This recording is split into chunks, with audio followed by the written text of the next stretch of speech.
This is the J.R. Hendrick Texan Gentleman podcast that deals with the early life of my alter ego, J.R. Hendrick.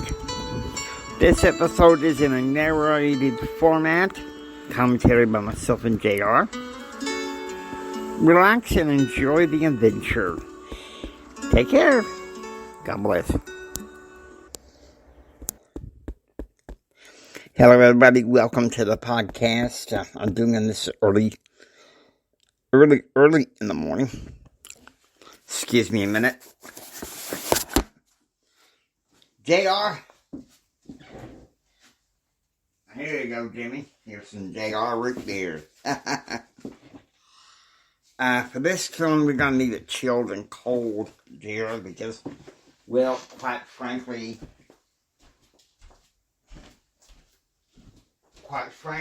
we need things in the Hendrick household are about to heat up. What can I say? They're going to heat up, and it's, what can I say? It's not going to be pretty. Not going to be pretty. This episode is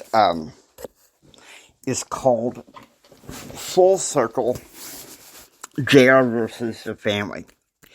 And one thing I gotta say in this, it's a lot like what happened in some of my stuff in early adulthood, except I didn't have near enough guts as JR did. So, here we go. We're gonna go ahead and get started. So, we go down to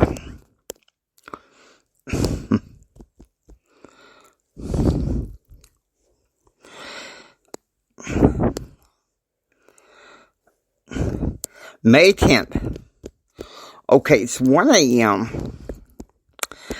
And Jim has a flashback dream. It's May the 10th of 1983. And the family's sitting down at the dinner table. And Jim's like, look, I'm sorry. The oil industry is dying on the vine. Had to shut down all our stripper wells today. Betsy, I realize you're angry with me right now, but I have to do this. I'm going off to Nashville to diversify. I'm leaving Friday. And Betsy's like pissed. She's like, go.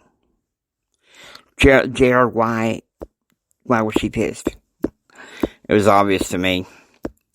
Everybody knew that she found out that Daddy was carrying on with a young lady in the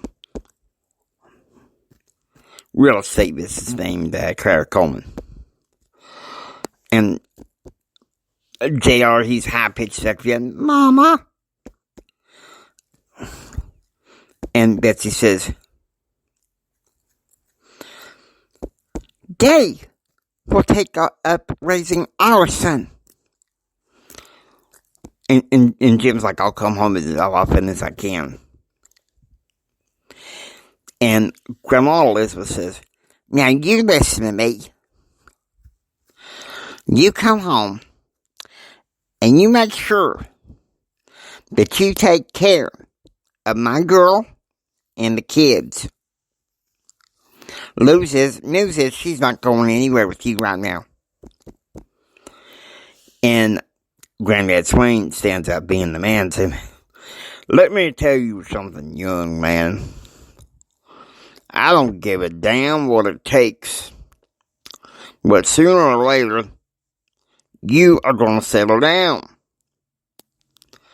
Now, Jara has got summer camp coming up. Kyle's got this little Christian trip going on. He'll be okay. But you make sure that you settle down about your business. Now, it's 5:40 a.m. and Jim and Betsy reach Reagan International Airport. They go to security and board the airplane. Now, it's 9 a.m., and JR's phone rings. And he's in the Holy Spirit Club. And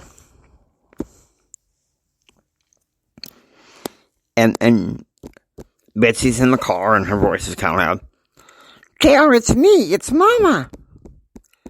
And JR's like, hello, Mama. And she says, and she mentions that Jack Robertson, the dean of the law school, picked them up at the airport, and he handed them this little printed out thing from a BBS. For those of you born in the 21st century who don't know, all you've had is the internet. A BBS was the old internet, bulletin board service. Have a little drink to this.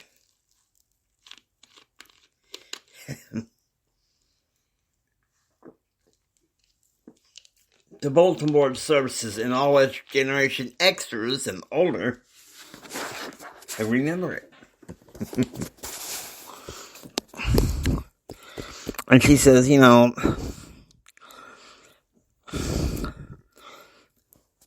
had a little help, didn't you? You ran for student senate. And she says, congratulations for your win for the student senate. And he's in jail like, oh, it's nothing. It's truly nothing. And she's like, listen, we're going to be there at 2. And listen,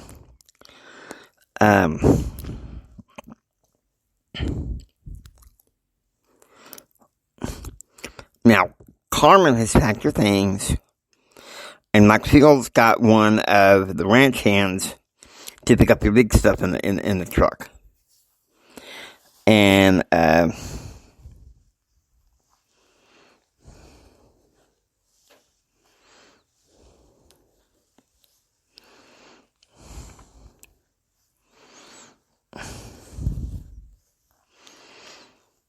got no test, and I'll do my best to work it out.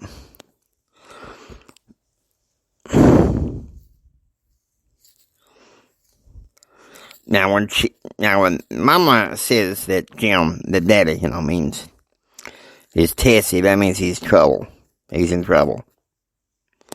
There's trouble in the marriage brewing.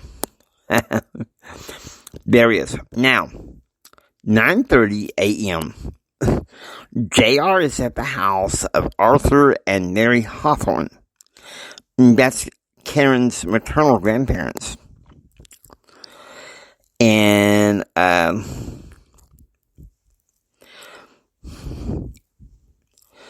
Karen says, I will be leaving for Dallas this afternoon, and I will hear from you back by tonight. And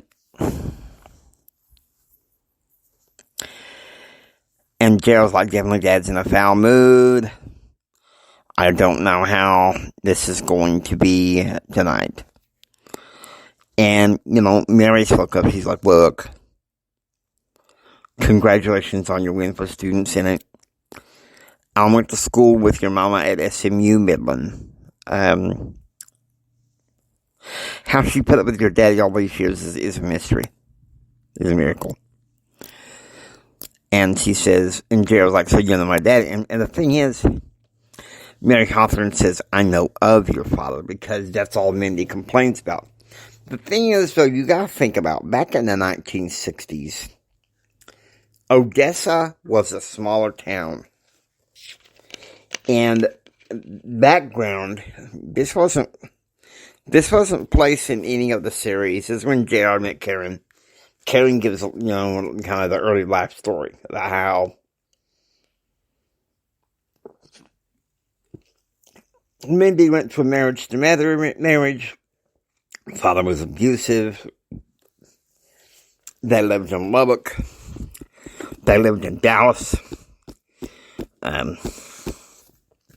She was shuffled off from boarding school to local prep schools and all that stuff. And that's how she met JR the first time, really. Heard of him. And And she says, and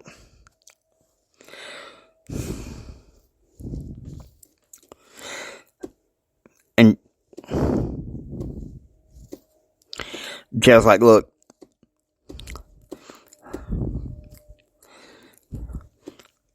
Dad's gonna bless me out when he hears I'm back with Karen, but I don't care.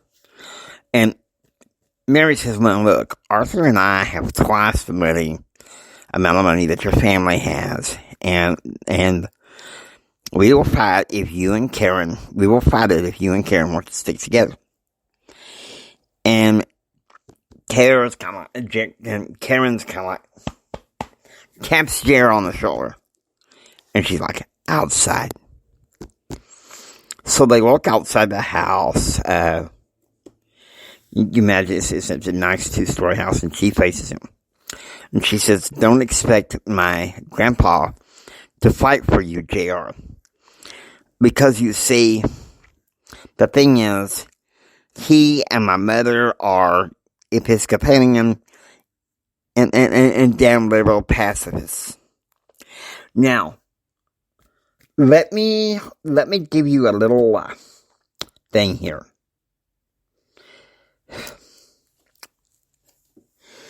This is not a show to be down talking any religion, okay? I'm just showing you the development of the character, JR. Well, it's kind of patterned after a girl you were interested in. Had parent issues, family issues. A lot of misconceptions out there. You can be a follower of Christ no matter what your religion is. What matters is if you follow Christ.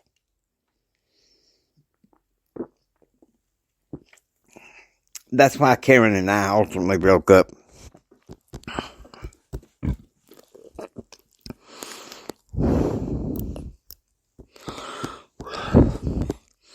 Jared, that moment was a watershed moment. She told me to call her as soon as I was clear from an errand I wanted to do this morning before packing some of the stuff that Charley was talking about against me being a wuss and a pacifist came rolling back to me. I also remembered that he said Karen would never take me back as long as I was that way. Okay, so here we got 9:30 a.m. JR is in the front entrance of Smith Hall outside of Lecture Hall 101. And he approaches Dr. Harmon. JR, what brings you here? And JR says, I want to thank you for transferring my internship. And Harmon says, here's a copy of the letter of recommendation. The way I did it, because of some ethical concerns surrounding your father. He has made some calculated decisions regarding dealing with Congress. Therefore, I couldn't approve you having a full internship with him. And Jared's like, he's the one that pushed me towards Charley Nation in the first place.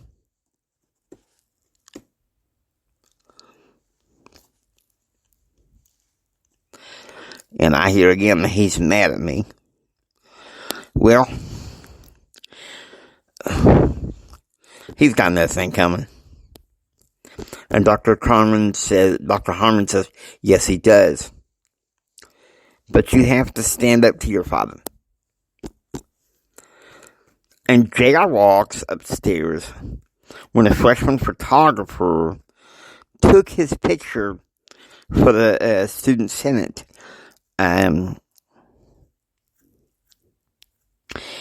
He was wearing proper formal attire, business attire. And then he takes out his flip phone and makes a call to Karen. Hey, Karen, it's all systems go. Tell you what, call me. I'll call you when you get settled to Dallas. Just don't tell Brad.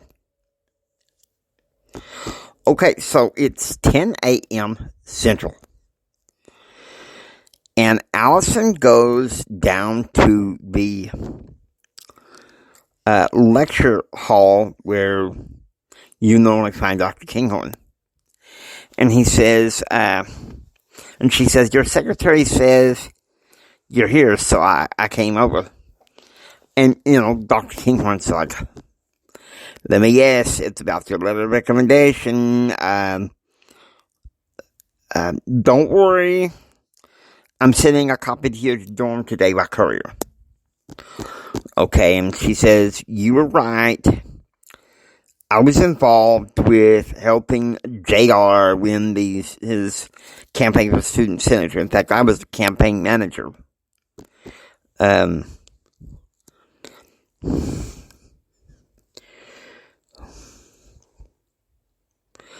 got some stuff. And send it to you when I get back from Fort Worth.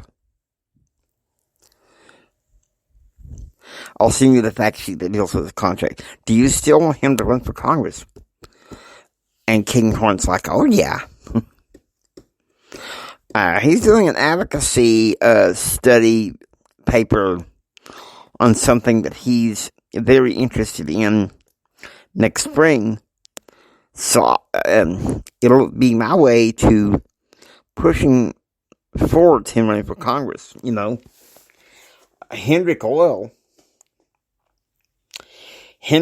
will lose a charter heir for a few years. And mine and Jared's satisfaction in my helping him in a way.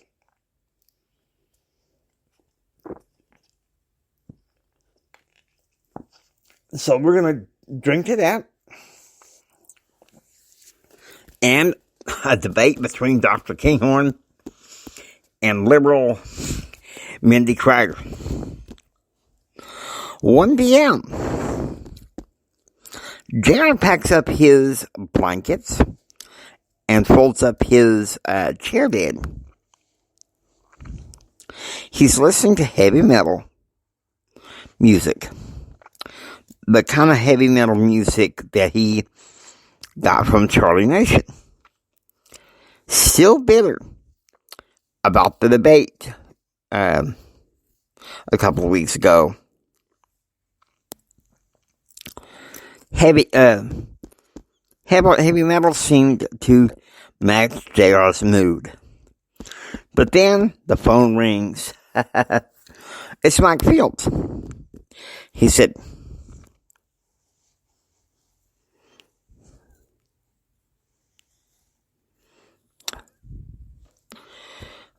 Jose's coming to load up. Social Lucinda. Lucinda's coming up to load up your smaller stuff in the Hummer and take it back to the ranch. Your bigger stuff,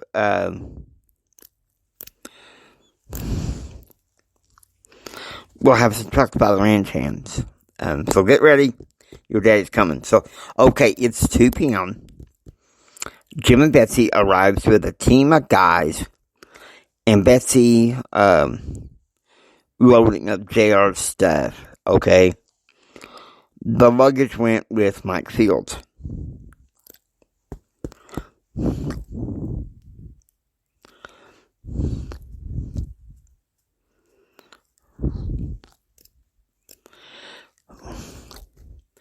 Had me an old economic brawl with old man Woods today just because of you. Jim's like, and Betsy's like trying to appease, like, now Jim, don't you go off making JR feel guilty. And Jim's like, Damn it, don't mock me, Betsy. I'm talking to JR. Boy, you don't know how deep you are in, seriously.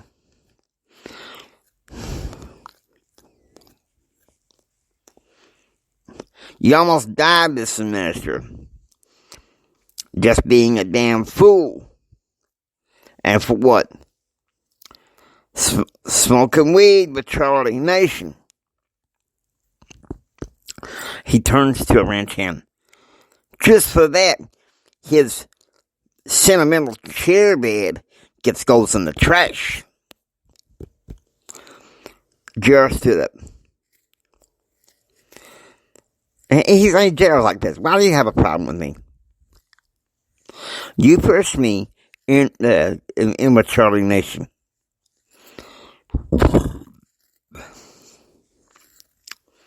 Don't explode. Listen to me. Don't explode. Listen to Mike Fields.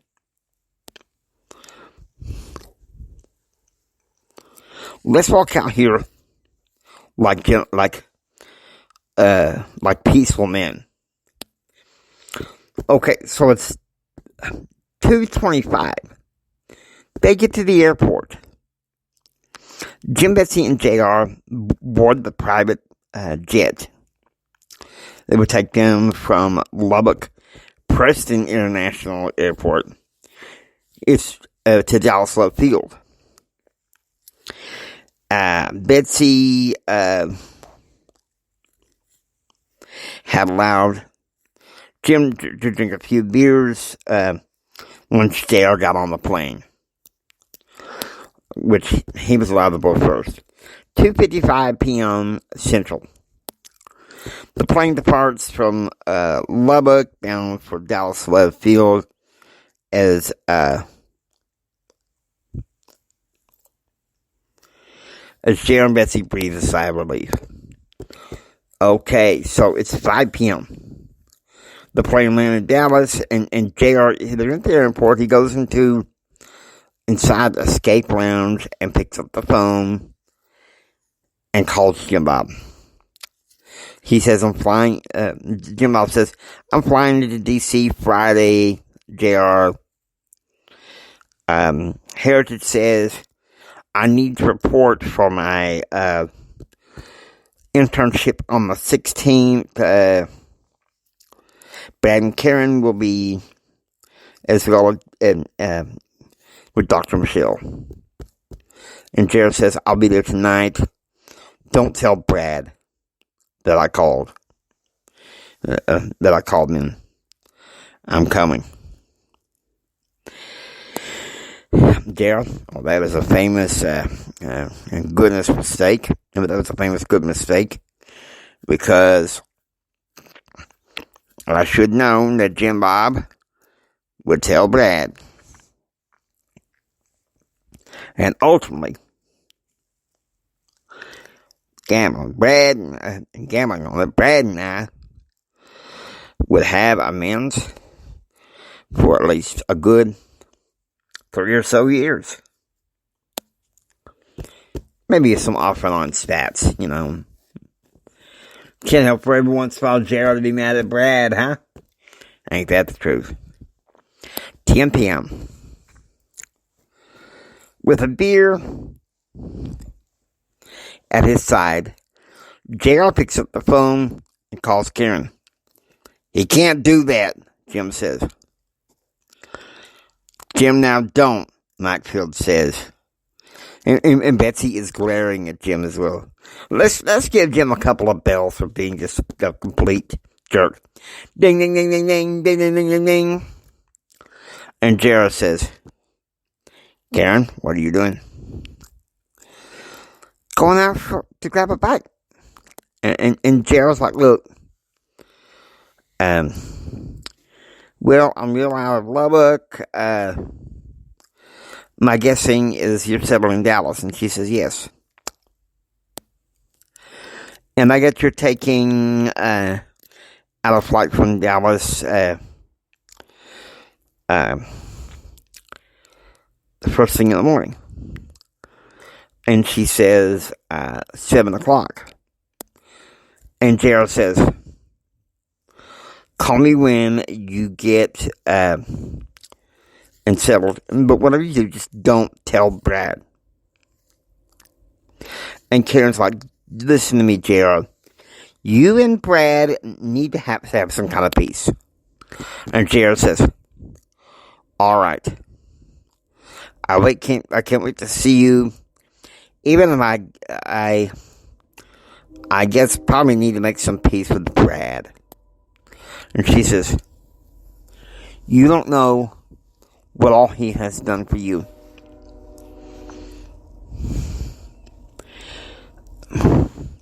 He went to field some calls to old friends at Tech and got you elected. And what about you?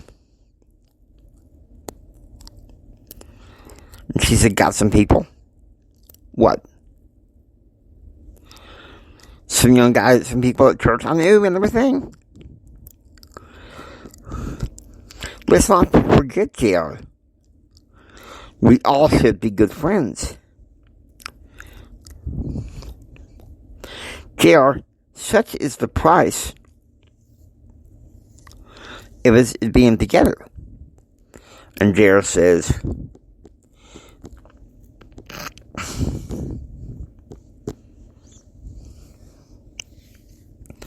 alright then, I can't wait to see you. And Jim's grunting, he's like, oh hell.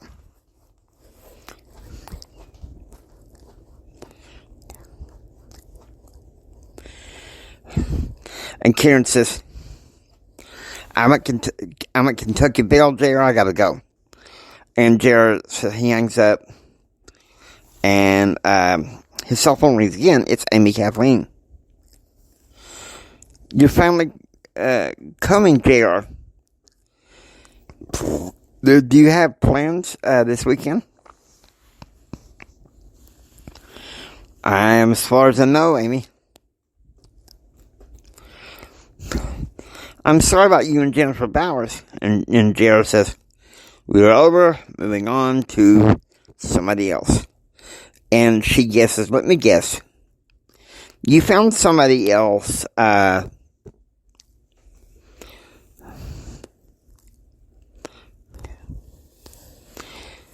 that might bring a change. Just like your mother. And Diane. A lady with some real class for a change. So clean. A gentleman. And JR says,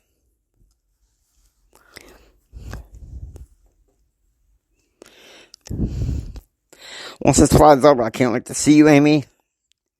I can't wait to see all my friends that are in D.C. as well. JR, Karen was 3 years older than Amy, but when her mama lived a year in El Paso, they got to know each other and became good friends.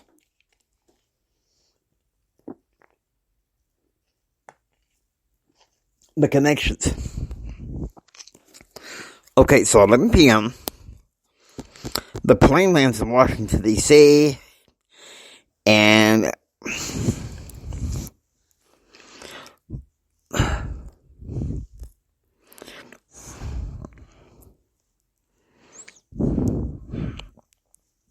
Sarge came and picked everybody up from the airport.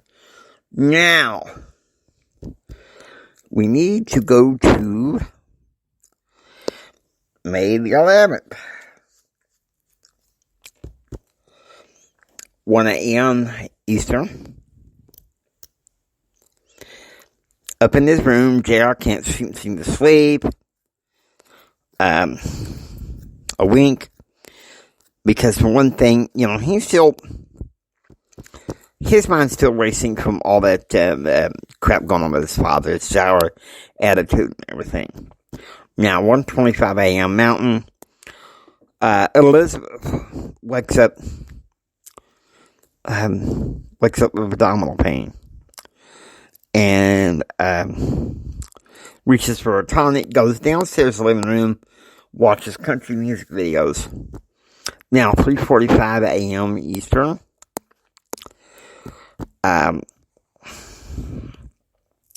Kendra, the night servant, brought Jim some coffee, and he's sitting down in the front lounge. Okay, so he gets a small table, with his newspaper on the left and the Bible on the right. He wants to read from both sides, which is good. 7 a.m. Eastern. At the mansion, the Hendrick family sits down for a pancake breakfast. And Amy Kathleen says, I'm going to be quick with breakfast on the go because I have a final at 7:30 this morning. And Betsy's like, don't forget, Kyle's coming this morning. And I'll be meeting him at the airport. And Betsy says, and Bobby says, to see Kyle, I can't wait.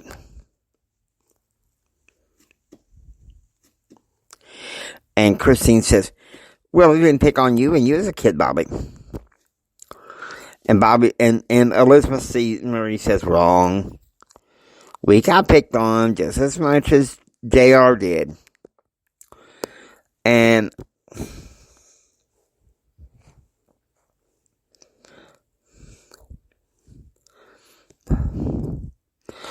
Jim says, oh, come on, you can't know.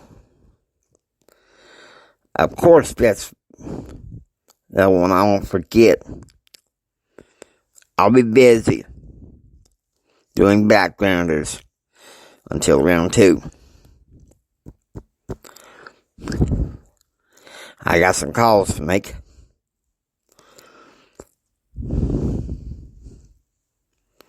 I guess I'll see everybody when Kyle gets here, Jared said.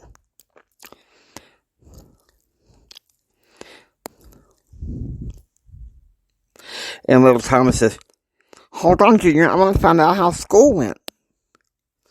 Okay, little Thomas is about 5 years old. And like him, a lot of the kids, they kind of worship Jared. So it's 11 a.m. Eastern.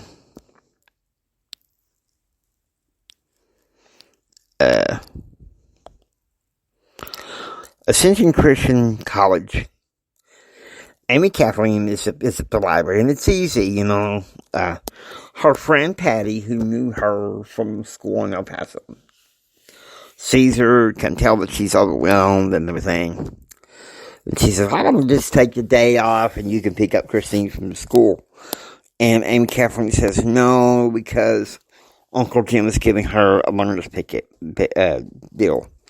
So 11:30 a.m., Kyle walks in the Hendrick mansion and finds JR sitting at the dining table. And he's reading one of his summer books from Dr. Kinghorn. And Kyle kind of bangs JR on the shoulder and says, hello, love turd. Mama told me why you're so thin. Daddy was right about you hanging out with that crazy frat brother friend of yours. Hope she chewed you out for good.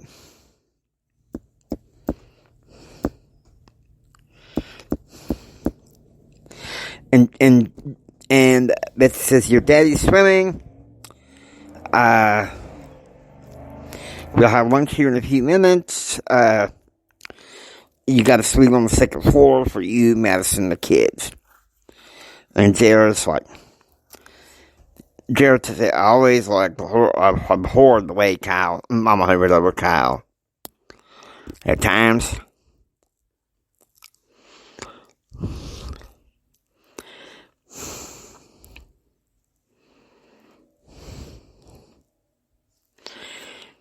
I would get mad at the contention between her and Daddy. I plan to be out of the house as much as possible. And so, I texted Karen, setting up a date for that evening. So, it's 11 a.m. Central. And what do you know, Allison? She's goes into the basement, Smith Hall, to talk to Robert McPherson. And he says, like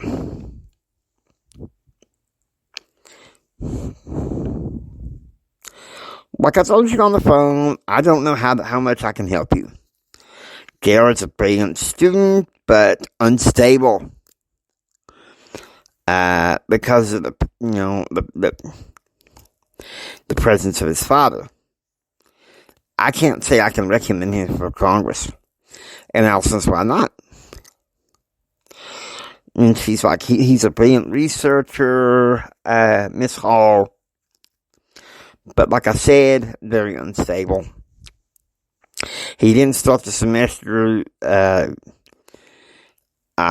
very much promise. And I think it's because his father pushed him in the wrong path. He needs to grow more in his father's greatness and not his weaknesses. So, leaving Smith Hall, Allison gets into Truck with Chuck. With final exams over, Chuck takes him to stay with Aunt Kilgore. Now, of course, they're coming back for the graduation. Okay. 11 a.m. Central. Claude Sarge and Andy Braddock are having lunch, like a restaurant, Hooters House restaurant. And the waitress comes to the table to bring them their drinks. And Claude got some bourbon. Andy Braddock gets the same thing. But, Sarge is underage, so he gets a Shirley Temple. And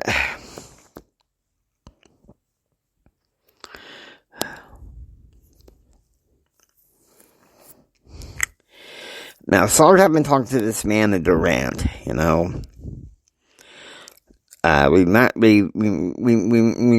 to give you about 4 points.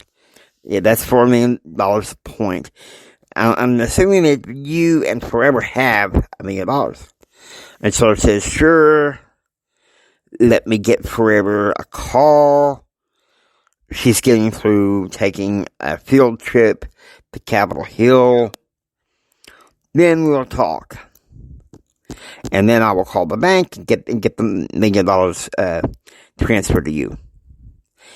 And Andy Bradley's like, now look at, sorry to have you from Lubbock like this, because, it's taking you away from your schooling.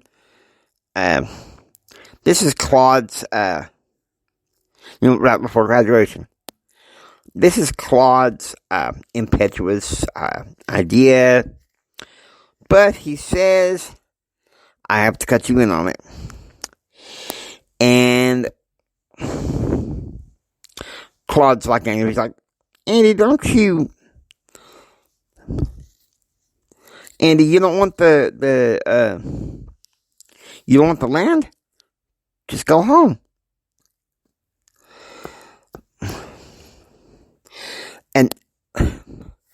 And he's like, hell with you, Claude. It wasn't enough that you got Jim involved. Now you got this kid involved? And Claude's like, don't question what the hell I do. Okay. So, 1 p.m. JR is sitting in his bedroom when he gets a phone call. And he's like, Dr. Kinghorn, Allison says, Dr. Kinghorn says you're in D.C. And Gerald's like, Allison, you sound like you're in a truck. And she says, yeah, Chuck is taking me to stay with my aunt, with his Aunt King and Kilgore. Mom is flying me back to Lubbock tomorrow to watch the graduation on Saturday. And JR's like, send me a postcard. And if you hear anything from Jennifer, let me know. And Allison says, probably won't be hear from her until sometime in July. And she says, goodbye, JR. And JR says, goodbye, Allison. Hope Chuck's worth his weight in gold. JR, I got a call from Jennifer July 15th, 2005. Seemed Allison kicked Chuck out of their condo in Carrollton, Texas. The next day, Chuck was arrested for arson, burning up his current lover's house. He got his just desserts torn to life without parole. The divorce became final on December 13th of that year, less than a month after he got sentenced to prison. 3:15 p.m., and this is Eastern. It's a tender moment between J.R. and Karen. J.R. is reading Walt Lipscomb's Biblical Society, and Karen, the door opens, and it's Karen. And J.R.'s like, hi, Karen.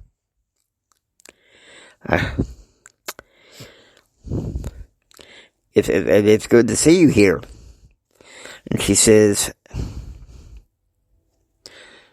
and Karen says, your dad's assistant said you were here, so I came in here. And Jared's like, well, I don't care what my dad says. Why don't you come on in? And Karen says, I've been thinking about what you said. Jennifer, the broken engagement, going off to London.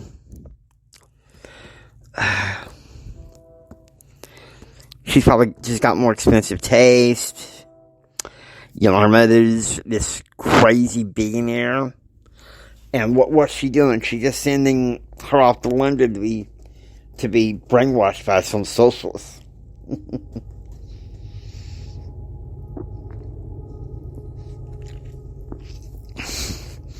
It's something when you're a conservative and you have liberal parents. Or one liberal parent. You never know. I've never had that problem. I was the political guy in the family. And JR? Yeah. My daddy and I sometimes clash swords on politics. I'm arch conservative. He was a moderate.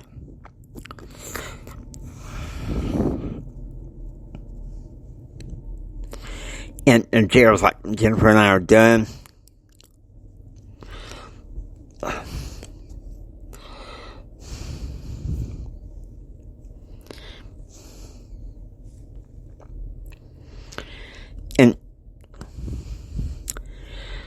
And she said, Tony, my crappy boyfriend, he called me. And she knows Chuck. He's a friend of Chuck's.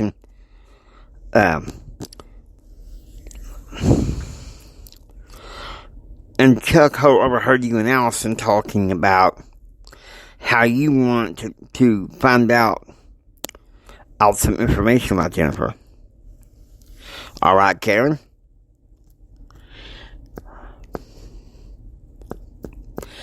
You won me, even though I don't want to tell. You want to know?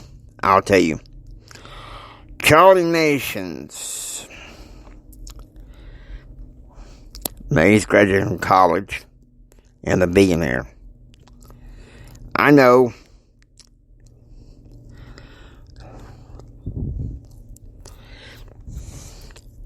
His family's not given the freedom to explore the world. But I was concerned that Jennifer might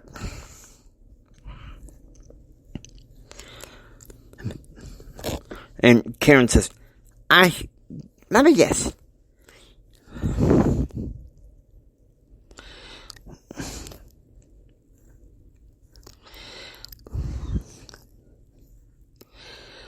Okay, so I guess my guessing is that Charlie gets free to explore the world. He might find Jennifer. And Karen's like, look, that's just not true, Tara. See, my apartment is right near the fraternity. And as they were packing my stuff, Mom and Hector overheard his grandfather and his brother say that he was going to have 5 days of freedom at the graduate school. And then he was going to have to go to Fort Worth and work under this Bolivian financial analyst. And Gerald said, Karen, I need your help. I need to get Charley Nation and Jennifer Bowers out of my system.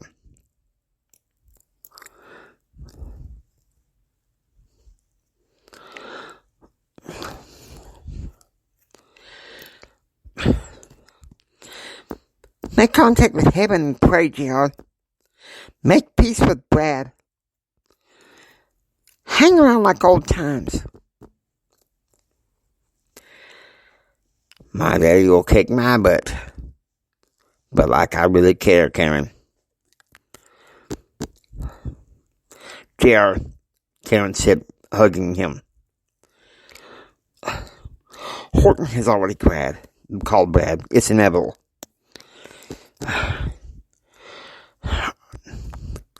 Understand I told him not to do that. But okay. I need your help. That means making peace with Brad. Even though my daddy's gonna hate it. So be it. Gerald hugs her back, They have a decent relationship. And they give each other a peck on the cheek. And he's like, pick me up around 7. I don't want to be around here for dinner when things hit the roost. And so this is 7:30 p.m. Gerald and Karen are having dinner at the Morton's Steakhouse Club. And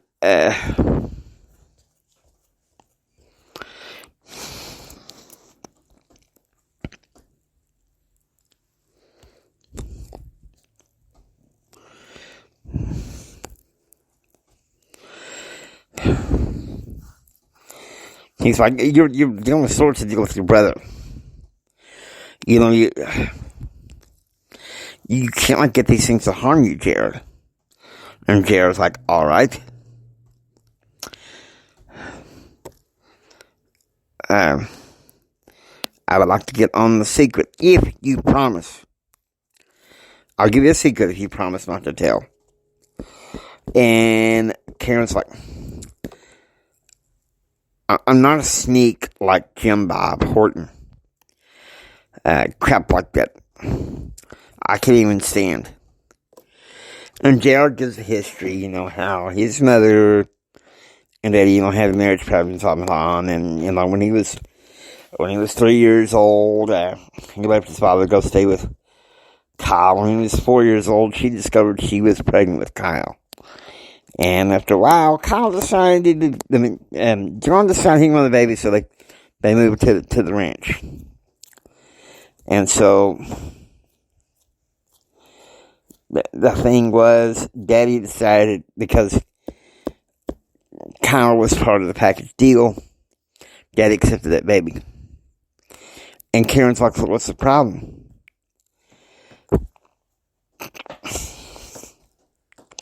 And Gerald said, well, it happened Christmas break, and it's happening all over again. John Dustin, Kyle's father, will be in D.C. tomorrow morning. And Karen says, all right, then. This is what you know. He's going to be coming into town.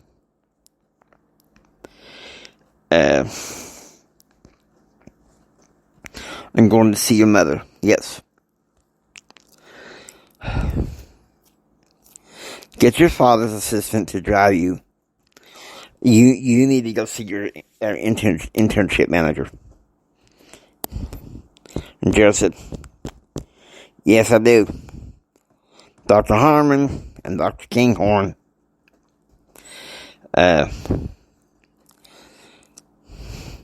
said to do it a couple weeks. Said things a couple weeks ago. I'm doing anything to stay away some of the crap that's going on at home. And Karen says, crap, your father is still having to atone for all the things he did. And Gerald's like, now, are you convinced that I'm not my father? And she says, yes, this time, Gerald, I believe you. And I'm like, finally! Because, you know, in some earlier episodes back in 93, you could never convince Karen that JR was not his father.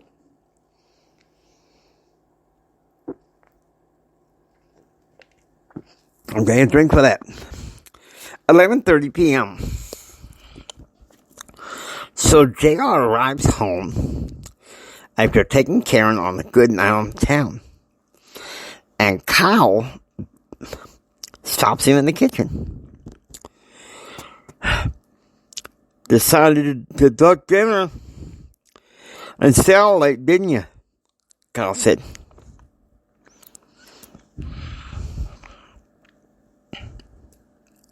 Smartly. Better than when we did. Better than we did when we were kids, Gerald said. Hell, 4 years ago.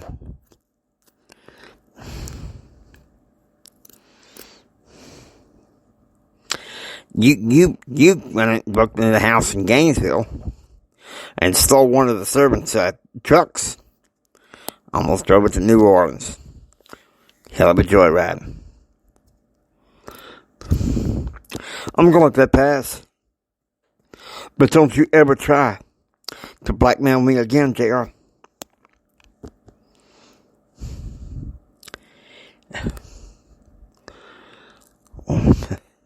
Hold it, Kyle.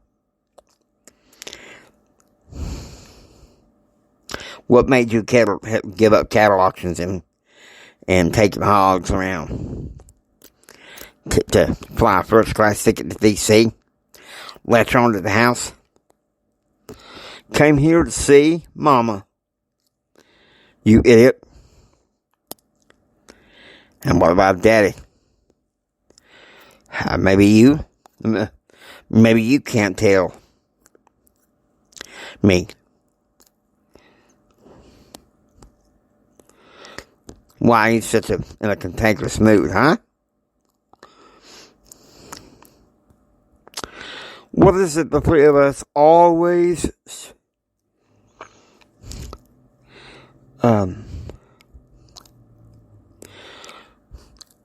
sit and fight as kids? Kids, Mama, Daddy. You're fighting. It's between Mama and Daddy, not us. When it comes to the happiness of this family, it's us, Jared said, walking into the elevator to go upstairs. Okay, the last day. In many ways, thank God. Okay, so Jared is having a nightmare. It's a condo of John Dustin, May 15th, 1975.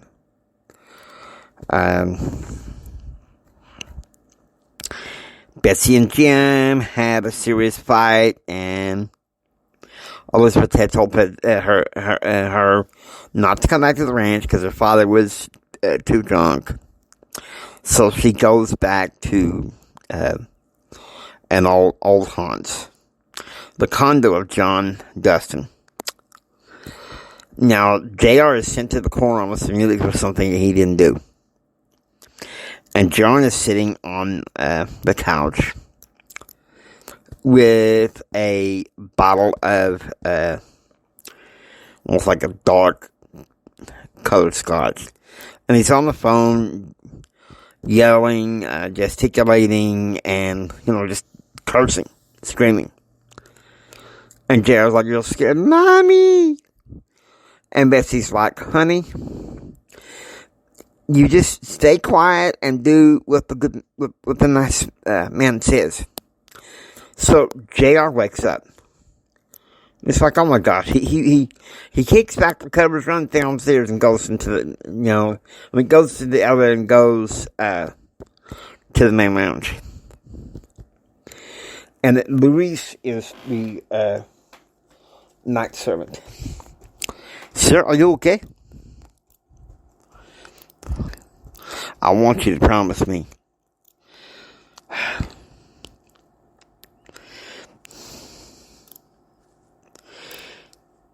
To cover this is a secret, what I'm about to tell you. And he says, "You have my word." And Jared says, "My mother's ex-lovers coming into town this morning. I don't want no part of this, of him tearing this family apart." And Louis is like, "Don't take it too hard." No doubt, Katie, the evening servant, eggs logs of me coming in around 11:30. I had a date with this girl, Karen Crider, from college. And I will keep on seeing her, regardless of what my old sire has to say. Hey, bring me some lemonade. Jared, old sire, we'll drink to old sire. We sure will. Old sire was kind of a derogatory I got from my granddad.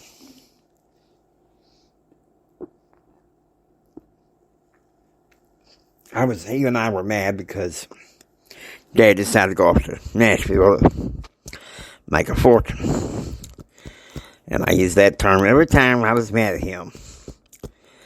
Okay, so it's 2 a.m. Jim is in the Dream Lounge, and he gets Louise to bring him some coffee in a thermos. So Louise, some tells me you're downstairs with my son. He had a nightmare. Something about when he was a kid, but won't talk about it. Jim took Louise's hand and squeezed it. Then don't talk about it. Maybe we can share a couple things, the drinks together. And what about the missus? Louise said. And Jim says, don't tell her because she'll just get mad. She'll start for him, get mad at me. So it's 3 a.m. Mountain. Elizabeth wakes up with abdominal pain, so she reaches for a tonic. It's 4 a.m. Eastern. JR and Louise are in the Dream Team meeting. And he's like, I appreciate you walking and talking with me. God bless you. I just need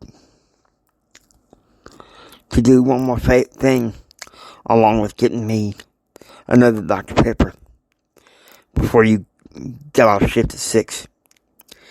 If you could, go ahead and make sure you get the floor is vacuumed, the table is clean, in order for Daddy's Dream Team meeting at 8:30. I want Daddy to know if we tried. I'm sorry to have to order you around like this. And Louis says, I spent 4 years trying to get in this country from Mexico. So let me tell you something.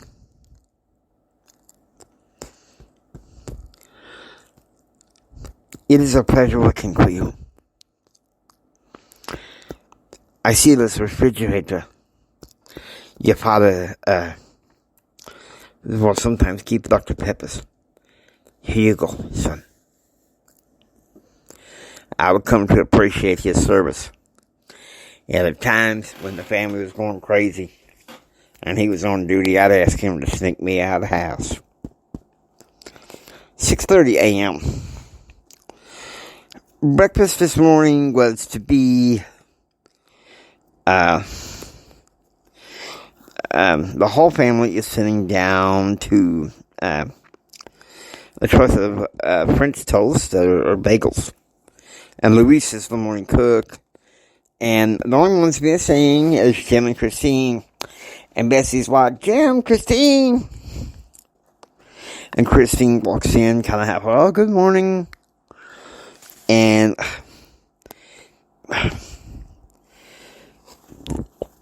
Jim walks in all growly.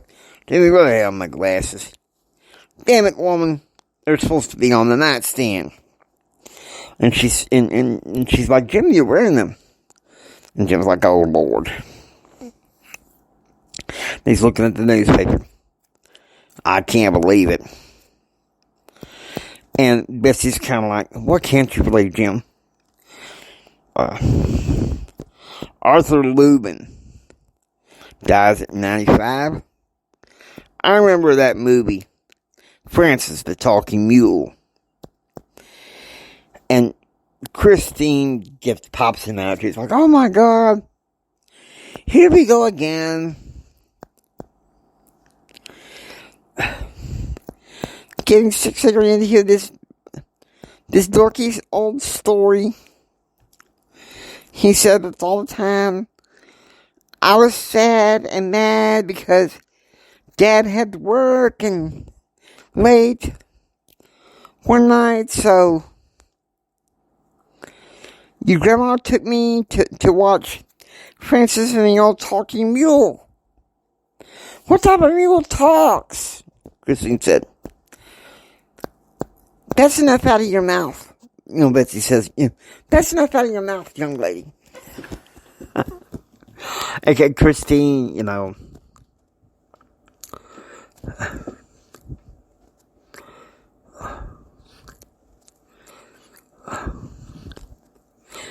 that's like the time, JR, remember when Jessica and I wanted to watch The Fox and the Hound? And you, Thomas, and Kyle wanted to watch Superman, remember? And Betsy loses her top. Enough. Hush and eat. And she says, never mind, I'll just go eat in school with my friends. And Jim says, now I got a dream team meeting at 8:30. I don't want to be disturbed. And I got a golf lunch date with Walter Lipscomb and Blake Carter. Okay, Jim, go ahead and handle your business, Betsy says.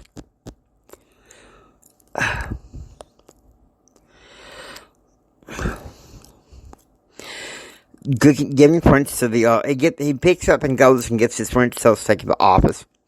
But not before stopping Christine.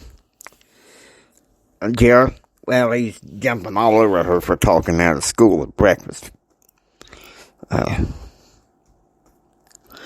So I pointed that I knew that it was going to be a sign of things to come. So it's 8:30 a.m., and Jim is having his dream team meeting, and he and Cowboy Joe McDonald are running the meeting. And Cowboy Joe says, we've been talking about this lawsuit for weeks. We need to stop. We need to talk about this new topic that this law professor and tech law dean, Jack Robertson's been talking about, sustainability for small business. And Grace also says, wait a minute. That's something the Clinton administration supports. Are we supposed to do this in the midst of what could be a budget battle? Okay, and Dave Rosenberg said, are you kidding me? Now's a good time to do this. I mean, Congress resumes in June, and we ain't got no choice. We got to do this. And so Avery Covington's fucking said, okay, calm down for Pete's sake, Dave.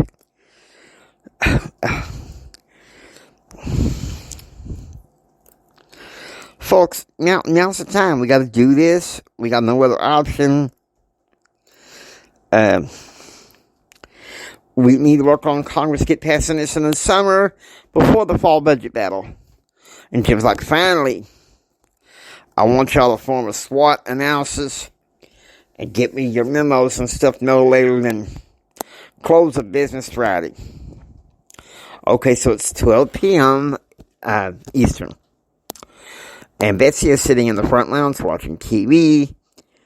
When you guessed it, dun dun dun dun, the plot thickens. John Desson walks up. He's like, Betsy. And you can feel like this light but heavy music. And she's like, oh my God, John. And she said, last word I had, you were in Miami. Apparently to stay. Where's the boy? Where's Johnny?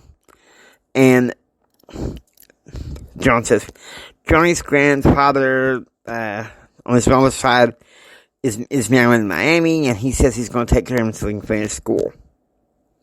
Where's Jim? And she says, well, political power lunch, date, and golf. What else is new? And she said, well, I need to get you out of the house. You, Kyle, George, Madison load up in the truck.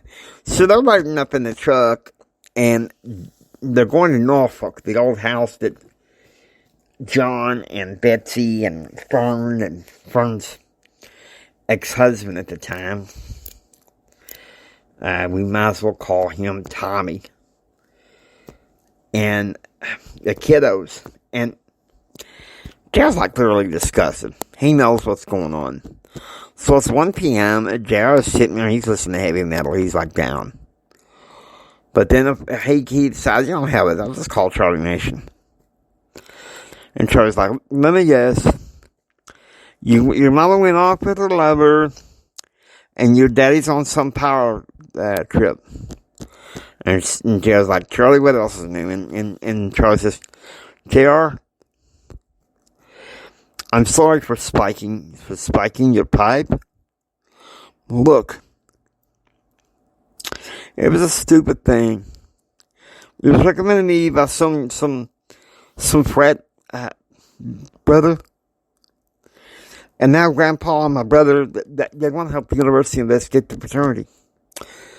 And Gerald's like, well, let's not forget that I almost died last semester. I can forgive you, but I don't blame them for investigating the university, investigating the fraternity.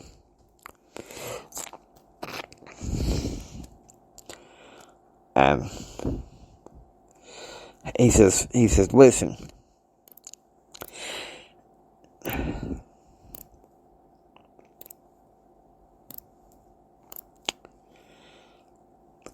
Daddy wasn't who I thought he said he was. And Charley, he's coming. And what did I tell you back in January? Run away. And he said it one more time. But he said it like this, run away. And Jared says, can't do that. I got my granddad's legacy to protect. And Charley says, that's when you're on the ranch. And Jared's like,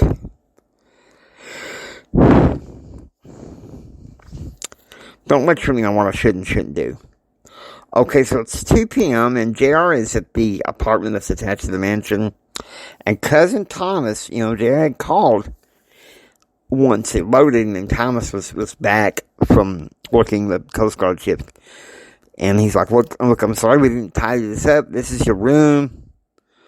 It's not far from Grandma's. I've been partying a lot, working the Coast Guard and all this stuff. And JR says, hell's gonna burn 120 degrees warmer this evening. And John says, just calm down, and we'll wait for your dad to get there. You know what comes. When Daddy comes to town, he'll run him out of town. And Joe's like, well, I'll leave in town first.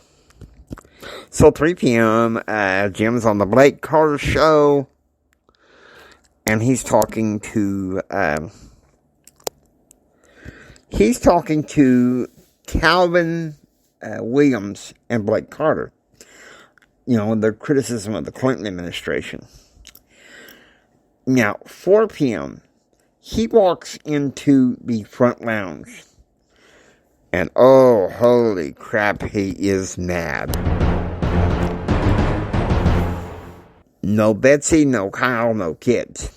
It's just JR and Christine. And he says, where the hell is your mama? And Christine's like, how should I know? And he gets angry and he says, don't you get smart with me, young lady. And he growls, he says, JR, you're coming with me and I want to hear nothing but the truth out of you. Okay, this is an enactment. You're to tell me the truth. Why should I tell you anything, Daddy? Are you telling me that you're on John Dustin's side, even though you know you were afraid of him? I don't know why I should have to play any side, Daddy.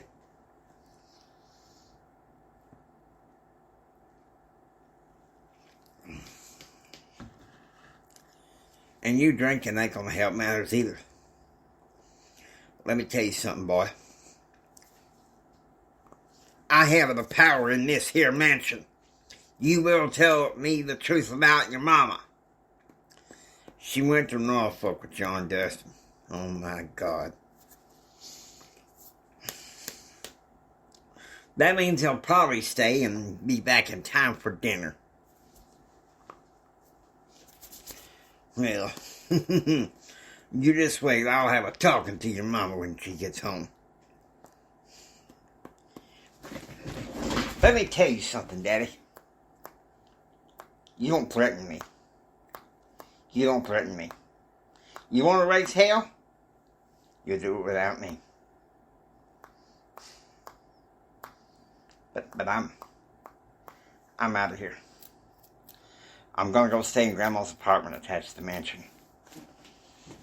You are not the boss of me, Daddy. Not this summer like last summer. And if I can help it, not now, not ever.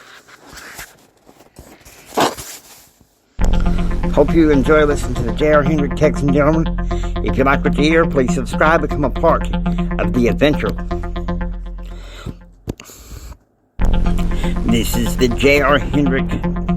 This is James Hendrick Empowerment saying until next time, get ready for the rest of the story. It's going to get a bit more bumpier from here.